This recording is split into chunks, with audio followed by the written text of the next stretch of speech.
Good evening and welcome to Monsters Among Us. I'm your guide, Derek Hayes.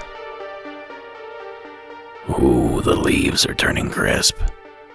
The cool night air lingers just a little longer each day. And if you haven't noticed, the darkness of night, well, it creeps in just a little earlier each evening. And it's in that darkness that we find ourselves this evening. A lightless landscape, littered with stories of ghosts, ghouls, and glowing lights in the woods. And of course of monsters and madmen, and even a Maryland mountain lion. So here to kick us off this evening is Dakota from the Old Line State. Hey Derek, this is Dakota calling from Pasadena, Maryland.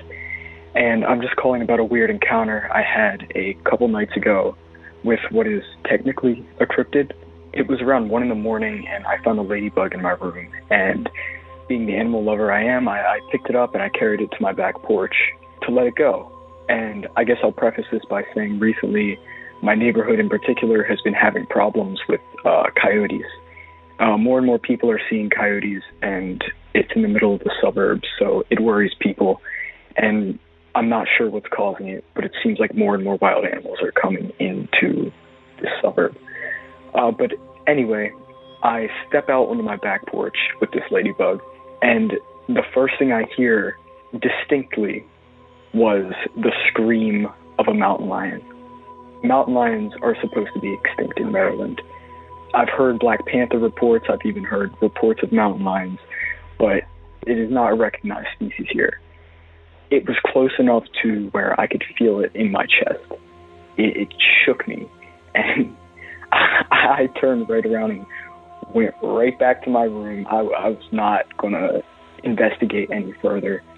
I hope whatever I heard, I hope I'm mistaken, but I've spent a lot of time in the woods, and I know just about any call out there in North America, and I'm 99.9% sure I heard a puma screeching in my suburban neighborhood. And that's all. It's not as out there as a lot of the calls you get, but I still think it's definitely creepy. Anyway, thanks for the show. Thanks, Dakota. Now, any longtime listener can tell you that this isn't the first time we've discussed these mysterious felines, possibly prowling the foothills of Maryland. In fact, on Season 10, Episode 14, we discussed Mark's Call, a strange experience on the Virginia-Maryland state line, an experience I somehow spun to include these mysterious cats. In fact, in the discussion of that call, I even shared the following clip of terrifying local news coverage. WJZ is following some breaking news. A mountain lion sighting is reported in Prince George's County this afternoon. Police are on the scene now searching the area. Apparently, a citizen was walking in Greenbelt Park when they spotted what looked like a mountain lion and reported it to police. They say the animal did not appear aggressive and was just walking in the park. The park is closed as a precaution, and visitors in the area are told to shelter in place. Now, that clip was courtesy of WJZ, CBS News 13 out of Baltimore. And this one is particularly spooky because officials felt the need to close down the park, so it's hard to imagine that they didn't take the reports seriously. Then, not long after that initial report, WJZ updated their story. Well, it turns out a mountain lion reported in Prince George's County was likely a coyote. Park police say someone reported seeing what looked like a mountain lion at Greenbelt Park. That person says the animal did not appear aggressive. The park is closed as a precaution, and people in that area were told to shelter in place. Officers are now trying to find the animal. They say they found tracks that indicate it was a coyote. Well, I guess that sort of burst some bubbles, didn't it? And it seems to be quite the response for a single coyote. But then again, back east, they treat animal encounters a lot different than we do here in the West. For example, Griffith Park in Los Angeles is home to several mountain lions. Confirmed. One of them's even famous. Shout out to P22. But that certainly doesn't stop folks from running up and down the steep slopes in workout garb at all hours of the day and night. Could you imagine them closing that trail, or any other out here, because a civilian saw a mountain lion? Well, anyway, for all the jumping to conclusions and overreacting Maryland officials did, maybe, just maybe, they had a reason to be concerned. I'm about to share a portion of audio that is relevant to both of those videos. And it was posted on YouTube on January 8th of 2016. A video that seems to show a large, black cat slinking through a snow-covered patch of trees. The video was originally posted by Dak Mack on YouTube. We're right off Valley Road here. There's a black panther in the woods. Right here in the field. It ain't no cat, it's a black panther. And I'm not playing. There it is. Right off Valley Road, right at the city-county line. You can see the big long tail on it. That ain't a little cat. For all the people that say they don't exist. There they are, right? There's one right there. Now you can actually lay eyes on this beast by visiting the show notes at monstersamonguspodcast.com. Or by clicking on the link in the description of tonight's episode. Now, I'm not sure what was depicted in the video. Some glimpses reminded me of a simple house cat, while others made me think of something a little larger, a little more exotic. And maybe, just maybe, this is the same thing that both Mark and Dakota saw those days in Maryland. Whatever the thing is. Thanks again for the entry.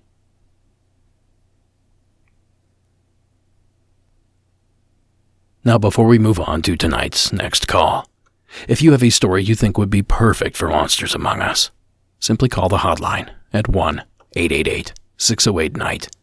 That's 1-888-608-6444. Or visit the website at monstersamonguspodcast.com for more submission options. Well, next up, we venture back to the state of Arkansas, where Jennifer has a ghost story waiting for us. Hi, this is Jennifer from Arkansas, and I just started listening to your podcast a couple weeks ago. I love it, been binging it. I have a couple of strange stories. Growing up, I lived in a very rural area of southern Arkansas, and my home was surrounded by woods. You couldn't see any roads or anything like that.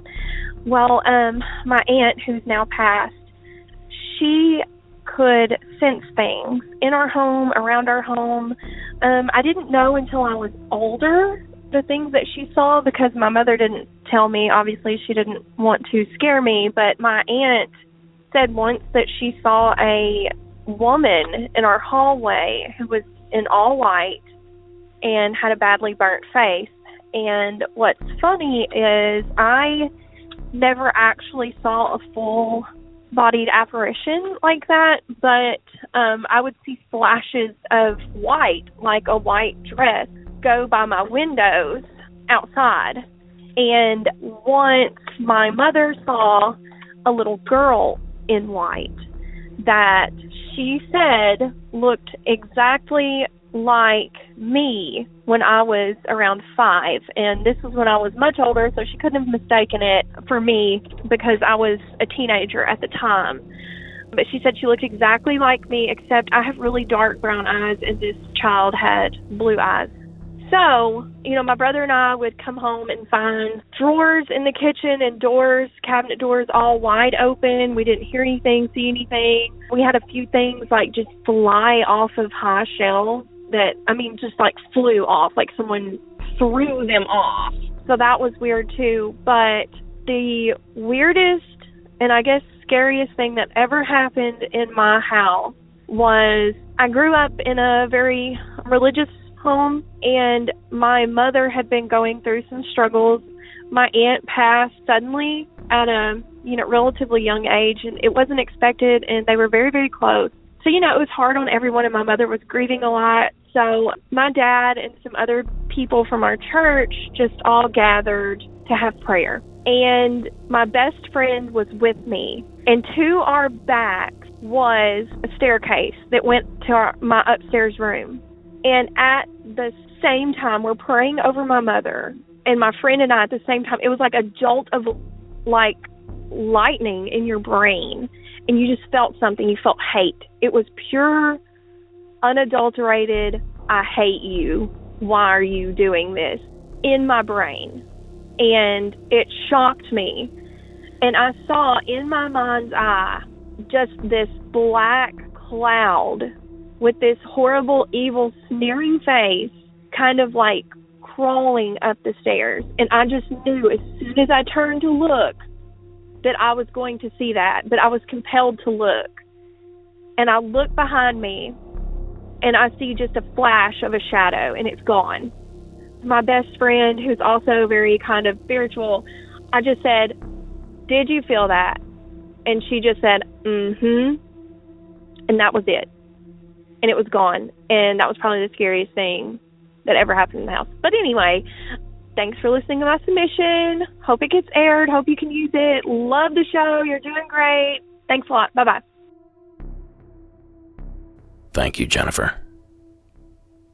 Now, it sounds like there is a lot of activity packed into a small space out that way. And it was just last week that we proposed that the Crescent Hotel in Eureka Springs, Arkansas, might just be the most haunted hotel in America. But if you're wondering where the state stacks up to the other 49 in regards to being most haunted, I dug up this Forbes magazine article in which they count down the top 10 most haunted states based on data accumulated from the website Ghosts of America. Their order is as follows, beginning with number 10. Virginia, New York, Oklahoma, Pennsylvania, Indiana, Illinois, Michigan, Ohio, California, and number 1 is Texas. Now, perhaps you're surprised to see that Arkansas was not listed, or perhaps you see these statistics the same way I do. You see, you need 2 things for a ghost sighting: a ghost and a person to see it. And this list is essentially a glorified popularity contest. 8 of these top 10 states, coincidentally, also fall in the top 12 of the most populated states in the country. Remember, you need witnesses to constitute paranormal activity. And each of these states have plenty of those. I tried and failed to find a list based on reports per capita. Somebody should probably slap that thing together. Anyway, thank you, Jennifer, for reminding us that Arkansas deserves its 15 minutes of paranormal fame. Now, next up, we venture to another state that probably should have been on that list: Florida. Yes, I'd just like to share this story. It's kind of haunted me most of my life. I'm 42 now. I grew up in Bradenton, Florida. I lived just down the street from the marina there. When I was in between 5th and 6th grade, my mother and I had a really large fight. There's a lot of turmoil, with the kid in his teens, single parents, really low income. it was pretty messy as a kid. Life. My mom and I had this really, really yelling match. Just really fierce. I can't describe, you could feel the anger left after she left. And she did. She took off, and I was sitting there just watching television, just steaming, just mad. And I'm looking across the room right now, and probably 5 or 6 feet from me, I watched this shadow figure exit a center wall in the house, just walks right out of the wall, and goes 5-6 feet from me, and then right into the adjacent wall. And I don't use drugs, never did, don't drink. You absolutely have to understand that this was real.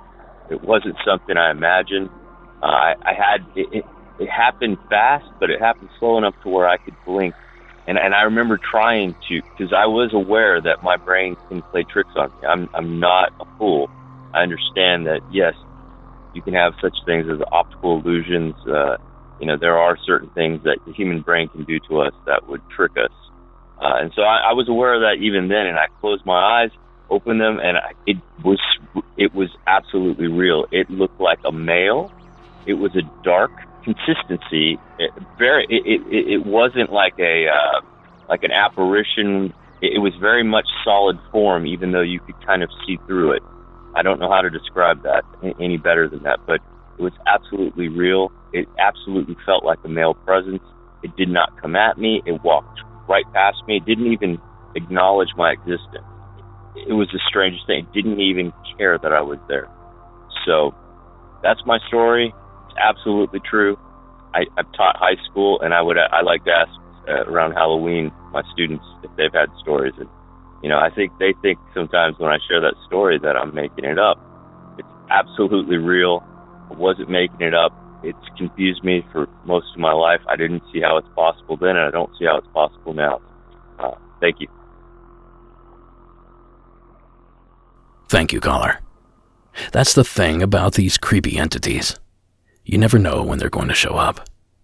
And unlike your traditional ghosts, these things don't seem to be tied to any one location or legend. And I suppose that makes them even creepier, and lends to the belief that they were never human to begin with. Which I can't speak for you, but to me is a terrifying concept.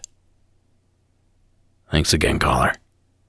Now, I can't recall hearing about shadow entities appearing from solid walls, but I'll certainly keep my ears open.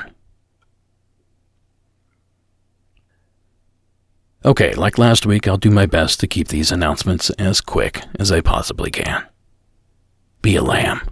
Join us over on Patreon at patreon.com/Monsters Among Us podcast. Over there, you can get 50+ bonus episodes and much more each month, all for the low, low price of $4 a month. And if that's not your favorite cookie, why not maybe grab some merchandise from our shop at monstersamongus.com/shop. We have shirts, hats, patches, bags, pins, posters, and much, much more. And you also have until October 2nd, 2021 to pre-order a Monsters Among Us hoodie. Again, that's monstersamongus.com/shop. And real quick, don't forget that the posters come autographed by me, myself, and I. And a portion of each sale is donated to the Navajo Water Project, a nonprofit aimed at bringing running water to every household in North America, beginning with our friends at the Navajo Nation. Well, that was fairly quick. So now, how about a little brush with death? The following was submitted by Leanne from the state of South Carolina. Hi, Derek. My name is Leanne. I am from South Carolina. I've recently discovered your podcast, and I have started at the beginning and have been working my way forward and really enjoy it. I wanted to share a story that happened when I was quite young. I would say it was the late 80s because I was 5. A little backstory. Lived in an area where my grandparents were next door. I had a very young family, so my great-grandparents were still alive. And my great-grandpa was coming over that particular day to pick me up to spend the night.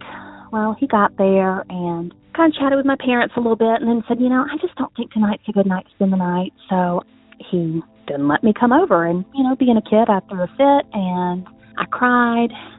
Well, he left, and on his way home, he was hit and killed by a drunk driver. He was hit on the passenger side, where I would have been sitting, because back then, kids didn't sit in car seats, and we sat in the front seat, and what we did. So, very good chance that I would have been gravely injured or probably killed. So, my grandmother had to be told that her dad had passed away in such a tragic way, and she went through what they call a nervous breakdown back then, and was prescribed a lot of medications that gave her a lot of side effects, and prescribed more medications that gave her more side effects, and so she went through just a terrible, terrible time. I was 5. It was the summer before kindergarten. I lived next door to her, so I actually spent every day with her during this time. She had a lot of mood swings. She just went through just a terrible, terrible time, and I just felt drawn to her. I felt like I needed to be with her. I was the only child, so I would just walk over to her house every day, and I would be there for her. Well, she had a particularly bad day and decided to go lay down and take a nap, and so I decided to do the same. We were alone in the house, just she and I. And I laid down on her couch on my side, facing the vertical part of the couch, the vertical cushions, and went to kind of pull the blanket, little throw blanket up around my body, and I felt her help me. I didn't hear her come in the room, but I felt her help me. It was kind of like a loving, like I could feel her pulling the covers up, and so I turned over to say thank you, and there was nobody there. I wasn't asleep. I had just laid down and was in the process of getting comfortable when this happened, and I wasn't scared. It was just so odd. It was more like a shock that no one was there, but I wasn't scared.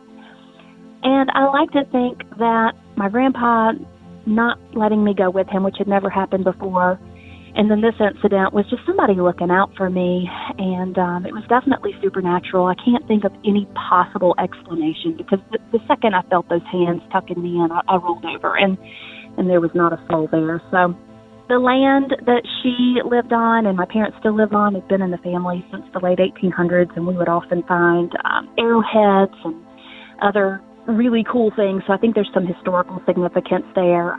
A lot of really creepy things happen, which I may call later and share. But this one is just one of my favorite stories because I think it's pretty powerful and special, and I just wanted to share it with you.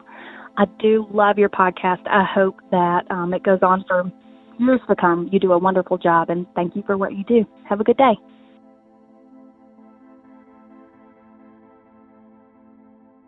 Thank you, Leanne.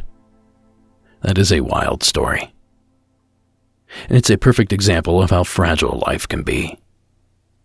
If you boil all this down, Leanne was possibly one single word away from meeting her demise.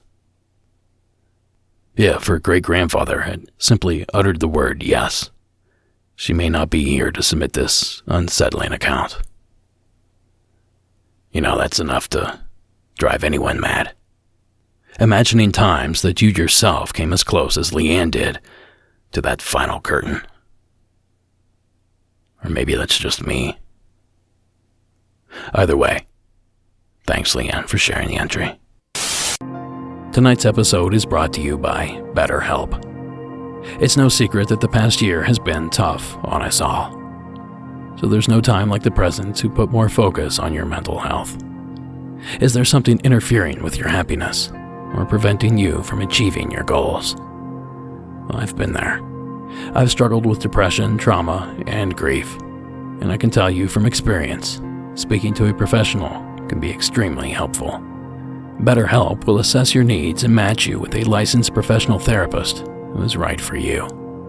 You can connect in a safe and private online environment. No need to sit in an uncomfortable waiting room. You can start communicating in under 48 hours and send messages to your counselor anytime, or even schedule weekly video or phone sessions. Now keep in mind, BetterHelp is not a crisis line and is not self-help. but instead you will find counselors who specialize in depression, stress, anxiety, relationships, sleeping, family conflicts, grief, and LGBTQ+ matters, and so much more. Now, BetterHelp is available worldwide and at a more affordable price than the traditional offline counseling, and financial aid is also available. So join over 1 million people who have taken charge of their mental health. And as a Monsters Among Us listener, you'll get 10% off your first month by visiting our sponsor at betterhelp.com/Monsters Among Us.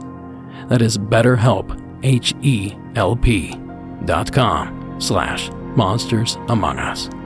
Now, as always, supporting our sponsors supports the show. So thank you for listening.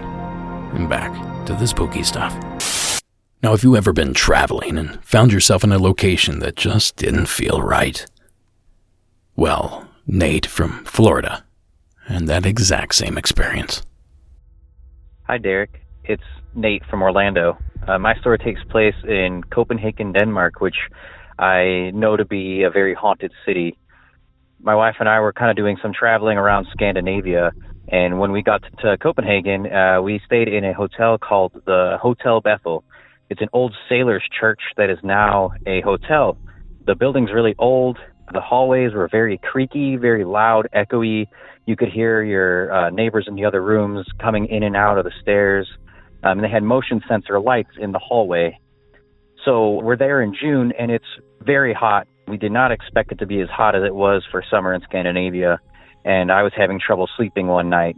And I'm laying on the side of the bed facing the door.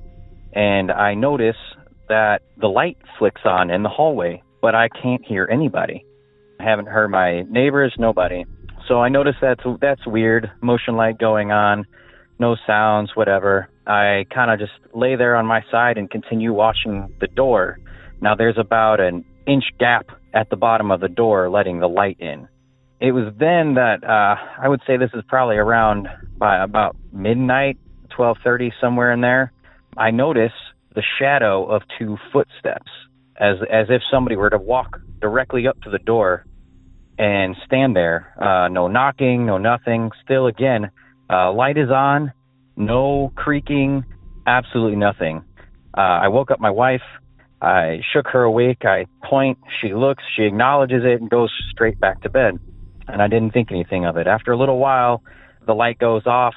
I didn't see the feet or anything. The next night, again, having trouble sleeping, light flickers on.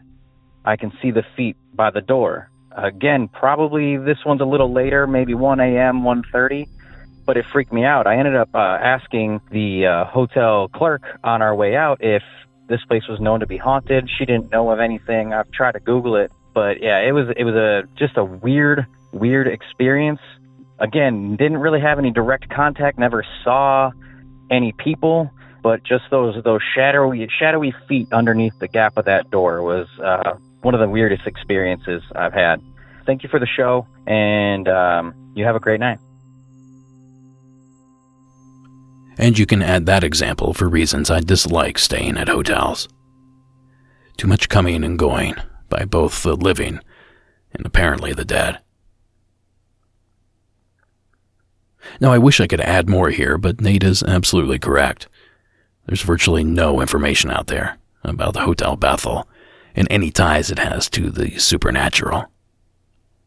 So maybe one of our many listeners in Denmark can help shine some light on that little mystery. Until then, thanks again, Nate, for sharing. I actually think shedding light is the problem for this next caller. So please welcome Jensen from, you guessed it, Arkansas. Hey man, my name's Jensen. I'm from Arkansas. I live up in the Ozark Mountains, a very rural community. I'm not really into a lot of paranormal stuff or anything like that, so I wasn't really looking for anything weird to happen, but this is kind of the one thing that's happened that I've never been able to figure out an explanation for. There is a lot of weird stuff that does happen around here, even though most people don't talk about it. So this happened about 10 years ago. I don't remember the season. It was probably summertime because we were outside when it happened, and it gets kind of cold at night during the winter here. But I had a buddy. He lived north of town on this little rural 2-lane highway that really went nowhere. Not a lot of traffic, especially at night when this happened. And there's a little dirt road just up from his house. My family cemetery's on that dirt road. So we would go out at nighttime, like 10, 11, midnight, and at the corner of that dirt road and the highway, we kind of had like a fort thing built out in the woods, and we just kind of go hang out up there. So anyways, we'd played this dumb game where we'd lay a flashlight out on the edge of the highway, and we'd kind of sit around and wait for a car to go by, which didn't happen very often, probably 5 to 10 times a night. And when a car went by, if we saw them slowing down or hit the brakes or try to pull into the next driveway to when they'd see the flashlight that we'd laid on the ground, we would run out and get the flashlight and turn it off and go hide in the woods right by the road and then wait for them to come back and I guess just listen, see if they'd pull over, just kind of. We just thought it was funny. It's a pretty stupid game, but it would entertain us for hours and hours, and we did that a lot growing up as teenagers. So anyways, one night we were walking back down the highway back to his house, which was probably like 200 yards from the corner of the dirt road where we used to hang out. And whenever we'd see cars or whatever, we'd always hide because, I don't know, we just did. That seems to be kind of like what boys do when they're playing outside. They try to hide from cars and all that. And so we're walking back down the highway, and all of a sudden there's this big light behind us. And so we all just instinctually jump off into the woods, into the ditch, to hide, because it's almost like out of nowhere, cars come up right behind us. Maybe like 100 foot behind us is how close that light was. But no car passed, obviously, because it wasn't a car, and we would have heard a car coming. It wasn't a flashlight, or it wasn't someone sneaking up on us and shining a light at us, because the light was like a glow. It wasn't like a beam of light, like a headlight or a flashlight. So I didn't see the source of the light. It all happened real fast. I remember the light was behind us. I don't know if I'd said that, but I remember kind of looking over my left shoulder, but I didn't turn around all the way. But I remember kind of seeing in my peripherals that all the trees on the side of the road, all the big oak trees and all the timber, the light was way up on them too, kind of like a big fire would be, something like that. It was glowing all around us almost. But the source of it, I could tell, was behind us. And it lasted maybe 5 seconds, as best I recall. It was 10 years ago now. And then it kind of just disappeared as quickly as it came. So we all got out of the ditch and kind of looked at each other and then ran back to his house. We were definitely scared. We sat there on his porch for a couple hours and kind of talked about what it could have been and couldn't have been, and we never really got a good what it could have been. So I was just calling in to see if someone else had something happen like that, or if you could tell me, I've heard a story like this or whatever. But anyways, I called my buddies a couple days ago because it's been on my mind a lot lately, and just to ask them and make sure I hadn't fabricated some big lie up in my head over these years, or whatever. And they were all like, yeah, I don't know what it was still, and I still think about it sometimes. And so I don't really have a good explanation, but I'd like one. I'm kind of worried that maybe the explanation is something I wouldn't necessarily like, but yeah, appreciate it, man. Thank you, sir. We used to shoot bottle rockets out in front of cars as they drove past. We'd hide in the weeds beyond the bank. We were never close enough to hit them. But, truth be told, we were probably not close enough to get the reaction we wanted either. No one ever seemed to hit their brakes, from what I recall. Anyway, you guys know me. I typically like to explain one mystery with another. But today, I'm going to answer one mystery with another call. So check out Stephen's entry from bordering Texas. Yo, what's up, Derek? This is Steven from Lubbock, Texas. My story happened back in 2008, probably about May or June. I'm not too sure. Probably May, right before school ended, because I was a sophomore at the time. I was hanging out with my buddy D. So me and D were hanging out at his house. It's a Friday. His parents go out of town, and they would always hide the truck keys from us because we didn't have a driver's license or anything at the time.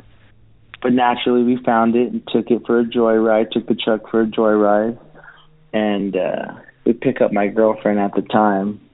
We cruising around, hanging out. We had to take her back pretty early before the sun had set, and we drop her off.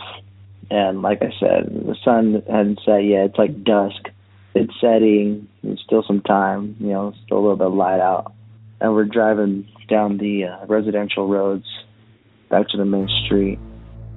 And we're driving. I'm not paying attention much. I think I'm probably sending out a text message. And I feel the truck stop, so I look up.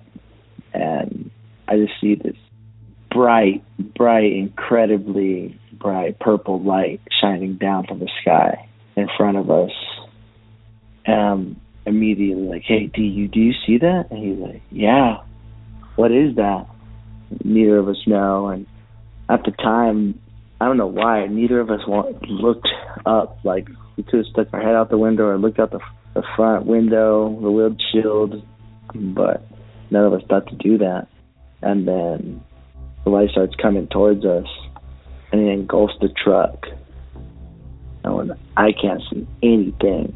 I can't see anything in front of me. I can't see out the windshield. I can't see my friend D. All I can see is purple.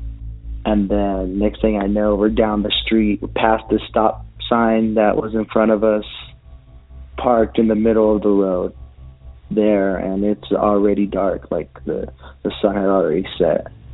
And both of us, not freak out, but like, whoa, what was that? It wasn't scary or anything, and I don't know if it was like a UFO per se or anything, but maybe. We also thought maybe it was like a military craft, but there isn't really anything. Not that we know of. There's not a military base around here. There used to be a Reese Air Force Base, but that's been shut down forever, and it's been completely converted into a junior college. So we don't know. We're like almost 30 now, and we talked about it recently, and we both remember the same thing, that purple light. But yeah, that's my story. I'm not too sure what happened, but yeah, man. Appreciate your time. Love the podcast. I'm addicted. Got addicted from my Patreon brother showing me. I'll probably call back. My family has a bunch of crazy stuff that's happened to them. All right, man. Thanks. Take it easy. Thanks, Stephen. Maybe not identical, but eerily similar. And something worth noting, purple isn't a color that I recall being assigned to many UFOs, at least based on past reports. Trust me, I did a Google search. But to be fair, there's a strain of hot pepper called the chili purple UFO, and it looks a little like a radish or a turnip, and it seems to be a mild pepper, 30,000 to 50,000 Scoville. Anyway, whenever you Google purple UFOs, you're met with a mouth-watering display of plump purple peppers. But that's when I felt the challenge begin to sink in. I had to find an actual purple UFO. Now you can find the spoils of my triumph in tonight's show notes in the form of a multi-light object filmed over rural Maine. A purple UFO. But I think I can still squeeze one more call into this package. One more aerial anomaly into tonight's broadcast. So please join me in welcoming David from Connecticut to the program. Hey, my name is David from Portland, Connecticut. I usually don't ever do this, but I've been inspired by your show. I was probably 12 or 13, Me and a couple of my friends were in front of the Portland Library. We were actually panhandling so we could buy probably candy. And I happened to look up and I see a solid blue ball that was dull, not shiny. Reminded me of a racquetball hovering right above the library. I couldn't tell how big or how high, but I alerted my friends. We looked up. We all saw it. We were telling adults to look up. They kind of paid no mind to it, and I can't remember how it ended. I think we just ended up walking away, but I could never explain it. I don't know what weather balloons look like. I don't think they stay still. It was just not moving. Like I said, dull blue ball. No idea. Thank you. Thanks, David. Most of the weather balloons I've seen were longer/taller than wide, shaped more like a prophylactic than a traditional balloon. Then again, I'm far from a balloon expert of any level. Thanks again, gentlemen, for sharing your intriguing entries. Now, folks, I have a couple more stories at the ready for you. But before we venture on, this next story involves discussion of suicide. So if you'd like to skip it and my related, though necessary banter afterward, skip forward about 5 minutes. For everyone else, please welcome Cheyenne to the program. Hey, my name is Cheyenne, New Hampshire. I'm calling with actually an uplifting kind of ghost story. I don't know if it counts as a ghost story, but I have this friend that I've known since we were children. We were in like second grade. I think that's when we met. And she had a boyfriend that she dated for a while, and they were going to get married. It was a whole thing, and then they broke up, and it was on and off, and he was the nicest guy. He was like the sweetest guy you'd ever meet, but he suffered from depression. And I want to say our senior year of high school, so like 2014-ish, he committed suicide. And it was really, really hard on her, and it was horrific, and it was really hard on everyone. I had only met him a few times, but the few times that I met him, I remember him being like a total sweetheart. He always made her so happy, and they were having so much fun together all the time. So a couple of years ago, I want to say maybe 2-3 years ago, I was house sitting for my sister while she was away, and I went to bed. Everything's normal. I was watching TV, went to sleep, and I woke up in the morning, and I remember, it was a dream, but I remember waking up and seeing her prior fiance that had killed himself. He was sitting on the bed next to me, and I was like, whoa, hi, what are you doing here? And he said something along the lines of, I just wanted you to let her know that I'm okay. And I was like, wait, how are you here? You're not alive. And he said, I'll call her Megan, let Megan know that I'm okay. Everything's fine. And I was like, okay, sounds good. And I woke up, and I immediately texted her, and I let her know what happened. And she was like, wow, that's so strange. Thank you, but it was so weird because it was at least a year after his suicide. Usually these stories come up when it's the same night or something.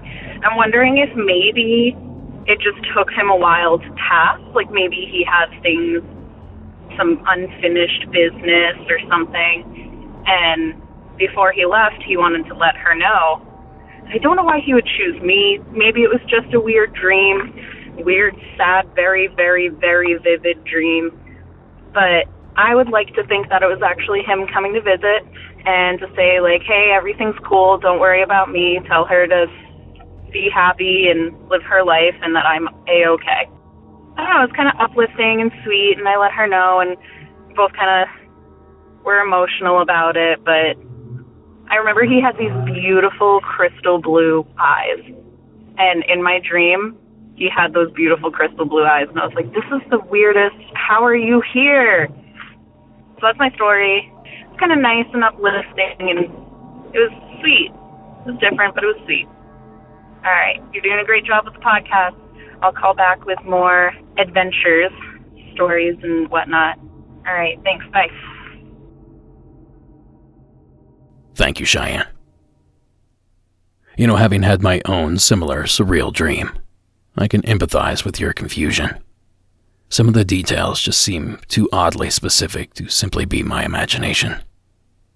And it's incredibly difficult to convince yourself it wasn't a real experience. Because maybe it was. Well, at any rate, I chose to share this call because 4 years ago this week, my brother took his own life.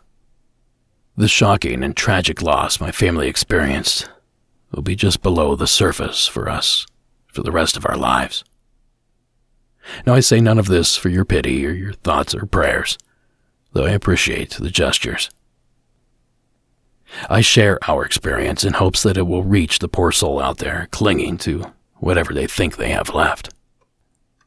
So I'm asking that anyone in those shoes dig deep down, make a phone call, contact a friend, ask for help, or at the very least try one of the many social services available to us. Now, I'm certainly not a professional, so I'll refrain from giving mental health advice, but please know the world needs you here.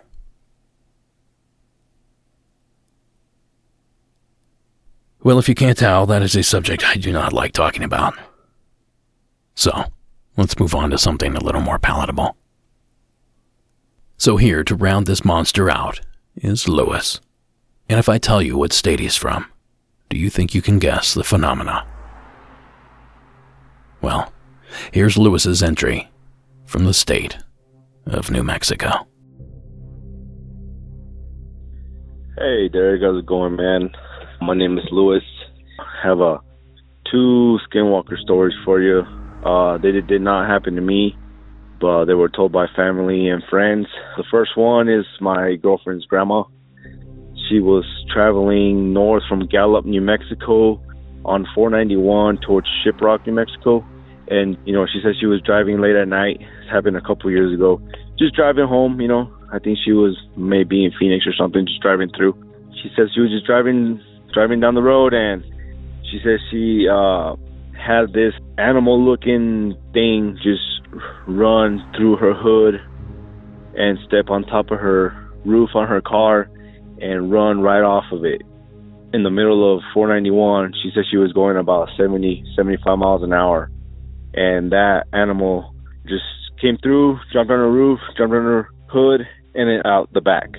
And she said she did not stop. She just kept going, and she was like, nope, I'm not doing it. And she just, kept driving. And that was in north of Gallup, New Mexico on 491, which is, quote me if I'm wrong, it's the old Route 666 highway. But I think they changed it to 491. The second story, it happened to a buddy of mine outside Bloomfield, New Mexico. It's called the Nappy Highway, which is going like on 550 south, heading towards like Albuquerque, New Mexico. It's kind of like a side road to, like a frontage road kind of. And he said one of his buddies were driving there. They were heading towards Albuquerque, I believe. It was getting dark, kind of like right now in the wintertime where, it gets dark around 5 o'clock, the sun starts going down. He said they were just driving down the road, and this, like, coyote just ran in front of his truck. And he told his buddy, like, hey, did you see that? He's like, yeah, dude, looked like a coyote. So, they just kept driving, right? They didn't pay no attention to it, like, oh, well, coyote, whatever. Well, my buddy looks in the right mirror, and he sees that coyote animal running right next to the truck. I mean, like, he said, like, dude, he was, like, right next to me. And he started speeding up. I mean, he said he was going about 60, 65. And, that road is not really a high mile per hour road. So he said he was just hauling butt. And that coyote just was, like, right next to their window. And they can see it. And the buddy was, like, just like, I don't want to look at it. I ain't looking at it. And my buddy was just scared out of his life. He's just, like, going. And then eventually, I guess the animal just kind of like turned off and just ran into the hills or whatever. But there for a second, man, it followed them like same speed as the truck down the Nappy Highway, and then just darted off into the friggin' hills. And that happened in again, northwest New Mexico, San Juan Basin. So thanks, man. Hope you like the story. Bye. Thanks, Lewis. Okay, raise your hand if you had skinwalkers. Come on, I know at least a few of you are lying. Anyway, we meet this creature again.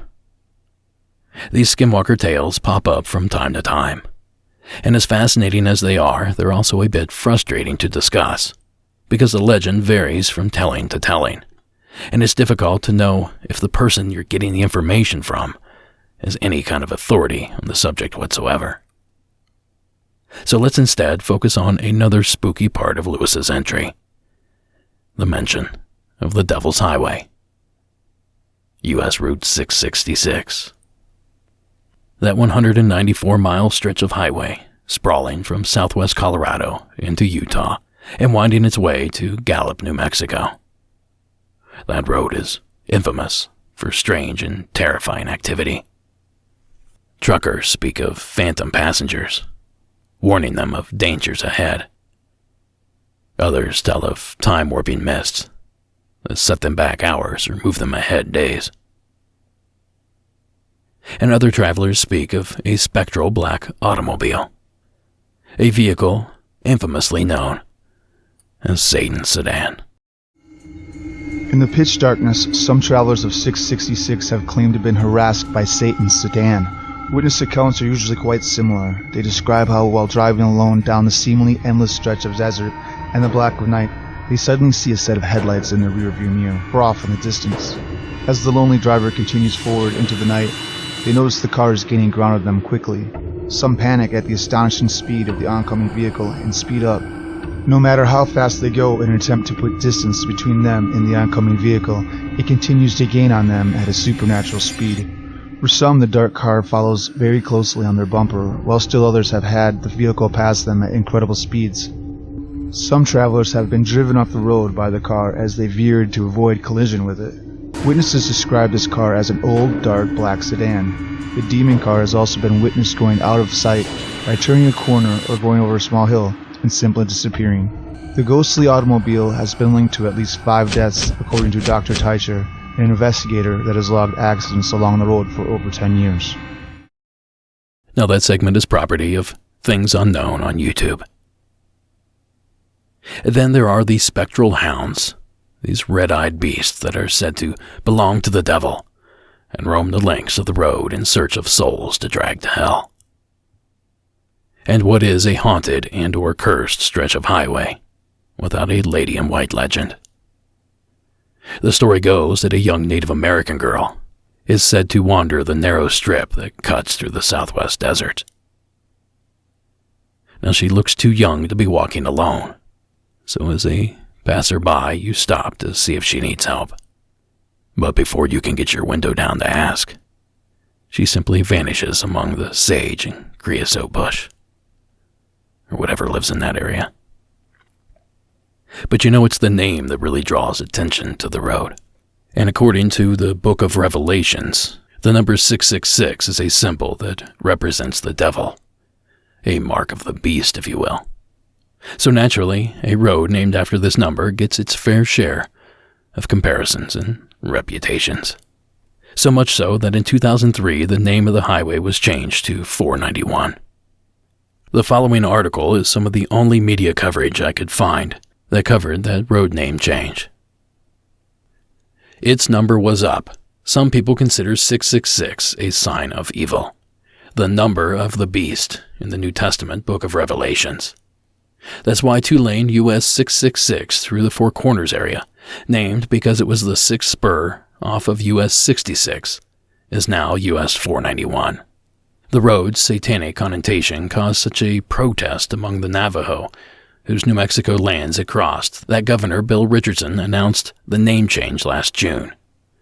But old 666 was never a highway to hell. It went to Utah. Now that quick blurb was courtesy of National Geographic and was published in 2003. You know, it's also said that the number of fatalities on this road have dropped since the renaming. Now, is that a result of the additional infrastructure updates that came along with the new name? You see, much of the roadway was not only paved, but widened and extended to 4 lanes instead of 2, a move that is statistically known to reduce accidents. Or was that negative cloud lifted? Has the numeric spell been broken? It's worth noting that there are at least a dozen other Route 666s in the world. There's one in Belgium, Canada has 2, Ireland, Italy, the Philippines, Sweden, and the UK. And here in Florida, Pennsylvania, Puerto Rico, Texas, and right down the road from my little old hometown in Ohio. Now I'll leave you with the following thought. The numeric name of this highway isn't the only presumed source of the curse. Some claim that the road is cursed because it spanned a Native American reservation, desecrating sacred sites and giving the gods road rage like you wouldn't believe. So what is in a name? Thank you again, Lewis, for the eerie entry. And that's going to do it for this episode. Monsters Among Us is written and produced by me, Derek Hayes. Additional support is provided by Sarah Carter Hayes and Addie Lloyd. All audio used in this production is done so under the protection of fair use. If you have a spare couple minutes, please consider giving us a rate and review over at Apple iTunes. 5 stars and a few kind words go a long way to help the show grow. The terrifying score you hear in tonight's episode was provided by Co.ag Music, Mark Vander Meulen, and Carl Casey at White Bat Audio. Thank you so much for listening, and until next week.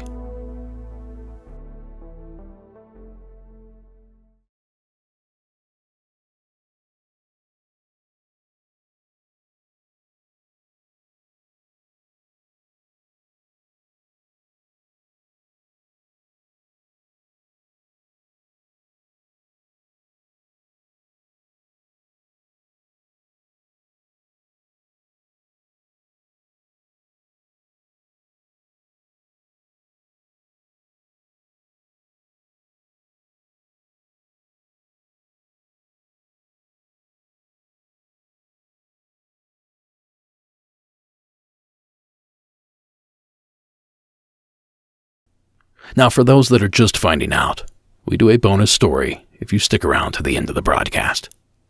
And tonight's secret story comes to us from Washington State, where Sonia has something quite unusual for us to hear. Hi. My friend actually convinced me to do this because I told her a story and she told me about this podcast. My name is Sonia. This was at the end of August in 2019 near Dugan Falls in Washington. I was camped out. There's a campground right next to the waterfall. And I camped there about a week before, but I slept in my van. Now, I had an urge to get back there, and I came back maybe a week later. And this time, I kind of set up my tent without the rain fly so I could look at the trees and the stars above at night when I fell asleep. And, I had a great dream. I was having this conversation. It wasn't a verbal one. It was more of a conceptual type of conversation. And I woke up to me laughing, just busting up laughing. I mean, this person in my dream was just making me laugh really hard. And I woke up and I was looking at these, I think they're sequoias. They're just very, very large trees. And I was looking up at them because I felt some energy from over there. And all of a sudden I got this thought from this same, this person that was talking to me in my dream saying, you're not supposed to see me. And all of a sudden, 2 of the trees right in front of me, these tall sequoias, I believe they're sequoias, they started walking off as if, their legs. And that was it. I was completely awake. And then it took me a while to go back to sleep. I Googled it, can't find anything.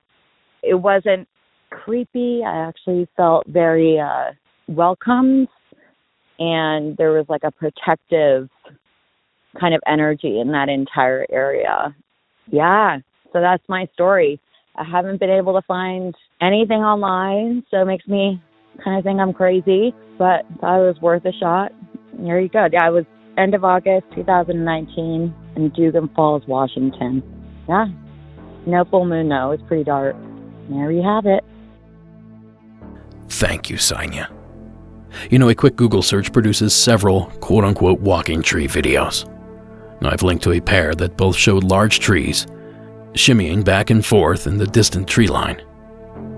Now, these are tall trees, and they seem to be moving quite quickly. But we cannot see the trunks on either of these videos, which leads me to believe there is some massive logging equipment to blame, rather than some woodland monster. But I know that's not why you're here. To see a couple goofy videos of tree-moving equipment. You want encounters. Encounters like this one from Lon Strickler and phantomsandmonsters.com. Back in the early 90s, I went with a group to Silver Falls Springs in Oregon. One night after dinner, I went for a stroll to find a clear spot so I can see the stars.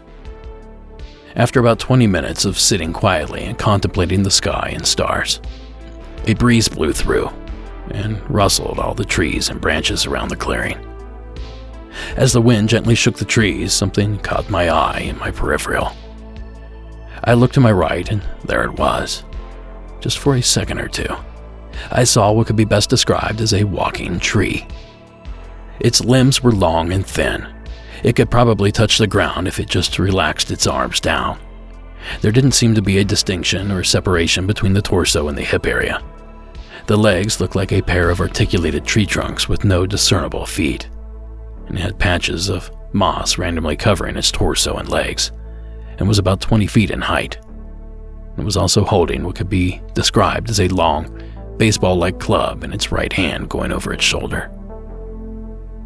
I saw it take 3 long, deliberate steps in a spot where the clearing met the trees. And what sent a chill down my spine and made me freeze for what seemed like a moment of forever in that second was that it seemed like it turned its head and looked right at me and where I was sitting as it took its 3rd step and re-entered the forest. I just sat there for another 10 minutes feeling frozen in place, going over what I had just saw. I shook that frozen feeling, and I got to my feet and went back to the cabin. And when I think about it, it still haunts me to this day. Now, that story was submitted by Michael, again to Phantoms and Monsters. Now, I'd found a few other brief mentions of Native American legends in the Pacific Northwest, of a race of tree people, protectors of the forest. But honestly, who knows? But look at it this way, Sanya. At least, you're not alone. Thank you for sharing that entry with us. And thank you for sticking around to the end of the program. Have a good night.